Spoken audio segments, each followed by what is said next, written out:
the explorational craze land ahoy, the phrase that sparked dreams and fears alike. Imagine the thrill of spotting land after months at sea, the promise of new worlds and untold riches just beyond the horizon. More like, will we survive today? The reality was often far grimmer. Storms, disease, and the constant threat of the unknown made every day a battle for survival. Okay, picture this. It's the 15th century. Europe's getting crowded, cities are bustling, and resources are stretched thin. People are looking for new opportunities, new lands to conquer, and new wealth to acquire.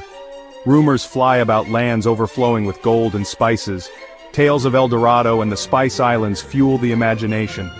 The promise of wealth beyond measure drives many to take the risk. Problem is, getting there means sailing off the edge of the map. Literally. Maps of the time were filled with unknowns, and the fear of falling off the edge of the world was very real. Yeah, maps back then, they had dragons drawn in the corners. Not exactly reassuring. These mythical creatures represented the dangers and uncertainties that lay ahead. Still, thousands of guys signed up for this. The allure of adventure, the chance to make a name for themselves, and the hope of striking it rich were powerful motivators. Why? Well, let's just say opportunity knocked. And it smelled a lot like adventure and maybe a little bit like desperation. For many, it was a chance to escape poverty and start anew. Now, these weren't pleasure cruises. The conditions were harsh, and the journey was long. Sailors were crammed into tight spaces with little room to move or breathe. We're talking months at sea, crammed into wooden tubs with more leaks than a politician's promise. The ships were often in poor condition, and the constant threat of sinking was ever present. Food? Think hardtack, which is basically a biscuit designed to double as a weapon. The rations were meager, and the food was often stale and unappetizing. Hygiene? Let's just say the ocean wasn't the only thing that stank.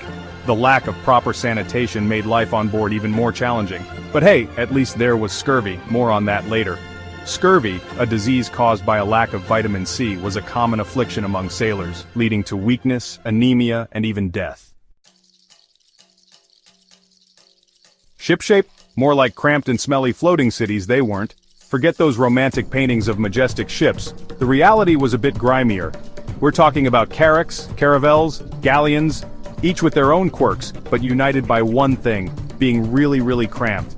Imagine 100 dudes, give or take, sharing a space the size of a studio apartment. Privacy? What privacy?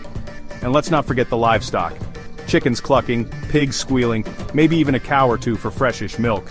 Add in the constant rocking, the creaking timbers, and the ever-present threat of seasickness. Yeah, not exactly a luxury liner.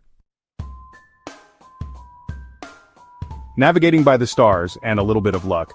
Dude, are we lost? GPS? Forget about it. These guys were navigating by the seat of their pants. And the stars. The astrolabe and the quadrant were the tools of the trade. Basically, fancy protractors in the sky. Know how to use them? Great. Cloudy night? Well, that's what prayers and gut feelings were for. And compasses? Yeah, they had those, kind of, not exactly the most reliable instruments back then. Imagine trusting your life to a needle that sometimes pointed north, and sometimes pointed towards lunch. It was basically educated guesswork and a whole lot of hope. Scurvy dogs and other occupational hazards. Forget treasure. Finding a lime was the real win. Remember scurvy? Yeah, that's what happens when you don't see a fresh fruit or vegetable for months on end. Gums swell, teeth fall out, you basically turn into a walking, talking bruise. Not a good look. It was the leading cause of death at sea. Forget storms and pirates, a bad case of the scurvy could wipe out half your crew. But scurvy was just the tip of the iceberg. Dysentery, typhoid, infections from the slightest cut. Being a sailor was like signing up for a medical mystery tour. And don't even get me started on the rats. They weren't just stowaways. They were the ship's sanitation crew, pest control, and sometimes an unwelcome addition to the stew. Section 5. When the sea bites back storms. Because exploring new lands wasn't dangerous enough. Imagine this. You're stuck in a tiny wooden box tossed around like a bath toy in a hurricane. Waves the size of small mountains are crashing over the deck. The wind is howling like a banshee on payday. That's a storm at sea, folks. Terrifying doesn't even begin to cover it. And you know what's worse than being on deck during a storm? Being below deck. Trapped in the darkness, the air thick with the stench of vomit and fear. Praying the ship doesn't crack in half like a fortune cookie. Yeah, storms were basically nature's way of saying turn back now or face my wrath. Teenage dreams? Try Will I Reach 20? Think you had it rough as a teenager? Try being a sailor during the age of exploration. Many of these guys were just kids, barely old enough to shave. Why'd they do it? Simple. Adventure, escape, and maybe, just maybe, the chance to strike it rich. See, back then, life expectancy wasn't exactly high. If you were a farmer's son, you were pretty much guaranteed a life of back-breaking labor. But the sea? The sea offered a chance, however slim, to escape that fate. To see the world, to make your fortune, to be somebody. The allure of spices, silks, and exotic goods drew many to the bustling marketplaces of the Indies. These markets were a sensory overload, with vibrant colors, tantalizing smells, and the promise of untold riches. Merchants displayed their wares with pride, knowing that their goods were highly coveted across the seas. The spices alone, pepper, cinnamon, nutmeg, were worth their weight in gold back in Europe. But amidst the riches, there were also less glamorous aspects, and probably some really big rats. These creatures thrived in the same environments that promised wealth, often becoming unwanted stowaways on ships. They were a constant reminder that the pursuit of riches came with its own set of challenges. Let's be real, one of the biggest motivators for these voyages was cold, hard cash. The promise of treasure was enough to make even the most cautious sailor take to the seas. Gold coins, precious gems, and other treasures were the stuff of dreams, and many believed that the Indies held the key to unimaginable wealth, or at least the promise of it. The hope of striking it rich was a powerful motivator, driving men to endure long and perilous journeys. They set sail with dreams of returning home as wealthy men, their pockets lined with gold and their names etched in history.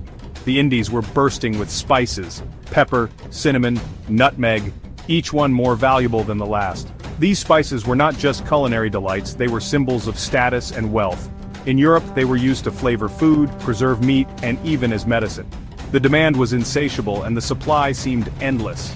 Stuff that was worth its weight in gold back in Europe. Merchants and sailors alike knew that a single sack of spices could make them rich beyond their wildest dreams. The trade in spices was a lucrative business and everyone wanted a piece of the pie. And then there were the silks, the jewels, the exotic goods.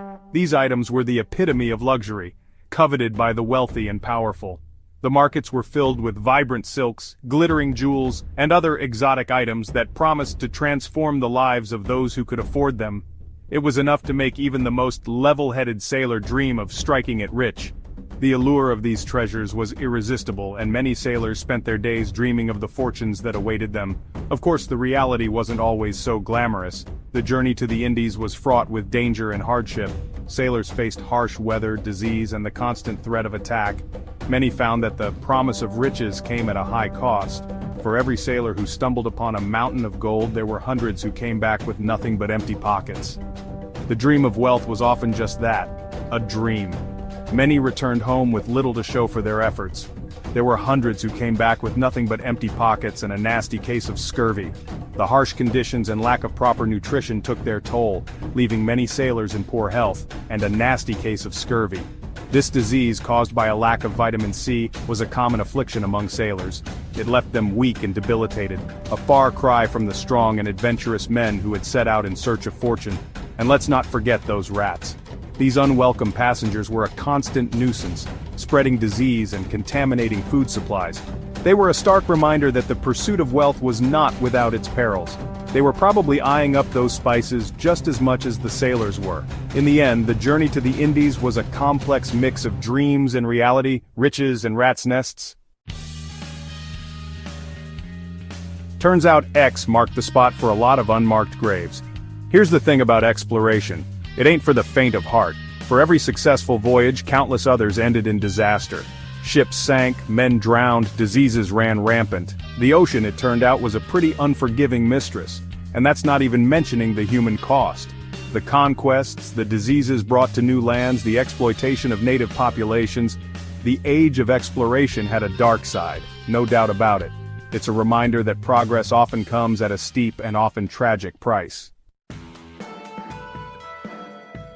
Still, gotta respect the guts it took to sail into the unknown. Imagine setting off on a journey where you had no idea what lay ahead. No GPS, no satellite images, just the vast, uncharted ocean. The courage it took to leave everything behind and face the unknown is almost unimaginable today. These sailors were pioneers, venturing into the great blue yonder with nothing but their wits and a bit of luck. So, there you have it. Life as a sailor during the age of exploration, brutal, dangerous, and often pretty gross. The daily grind was relentless, with hard labor from dawn till dusk. The storms at sea were terrifying, with waves crashing over the deck and the constant threat of being swept overboard. And let's not forget the lack of hygiene and the ever-present risk of disease. It was a life that tested the limits of human endurance. But you know what? It took a special breed of person to do what they did. These sailors were not just ordinary men. They were adventurers, explorers, and dreamers. They had a fire in their belly and a determination that kept them going, even when the odds were stacked against them. Navigating with rudimentary maps and the stars, they charted courses that would change the world forever. These were tough, resourceful, and maybe a little bit crazy individuals. They had to be. The challenges they faced were immense, from repairing their ships in the middle of the ocean to climbing the rigging in the harshest of weather conditions. Their resourcefulness was their greatest asset, allowing them to survive and thrive in an environment that was as unforgiving as it was unpredictable. They faced the unknown with courage, determination, and a healthy dose of hope. Every sunrise brought new challenges, but also new opportunities. The horizon was not just a line in the distance, it was a symbol of hope and the promise of discovery. These sailors were driven by the belief that something greater awaited them, and that belief fueled their journey. And for that, they deserve a little bit of respect. Despite the hardships, they found moments of camaraderie and joy. Sharing a meal, telling stories, and bonding on deck were the small comforts that kept their spirits high. These moments of connection were vital, reminding them that they were not alone in their journey, just maybe not their cooking. The food was often terrible, with preserved rations that were barely edible. But they made do with what they had, using simple cooking equipment to prepare meals that, while not gourmet, kept them going. It was a testament to their resilience and ability to make the best of a bad situation. So, next time you're complaining about your commute or the lack of Wi-Fi, spare a thought for those sailors. Imagine being stuck on a ship for months on end with no modern conveniences and only the company of your fellow sailors. The challenges we face today pale in comparison to the hardships they endured. It's a humbling reminder of how far we've come. They may not have had it easy, but they sure as heck lived in interesting times. The age of exploration was a period of great discovery and adventure. These sailors were at the forefront of that, facing dangers and challenges that we can only imagine. Their stories are a testament to the human spirit and our unending quest for knowledge and discovery.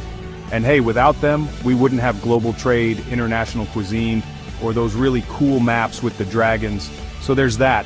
Their legacy is all around us in the foods we eat, the maps we use, and the global connections we take for granted.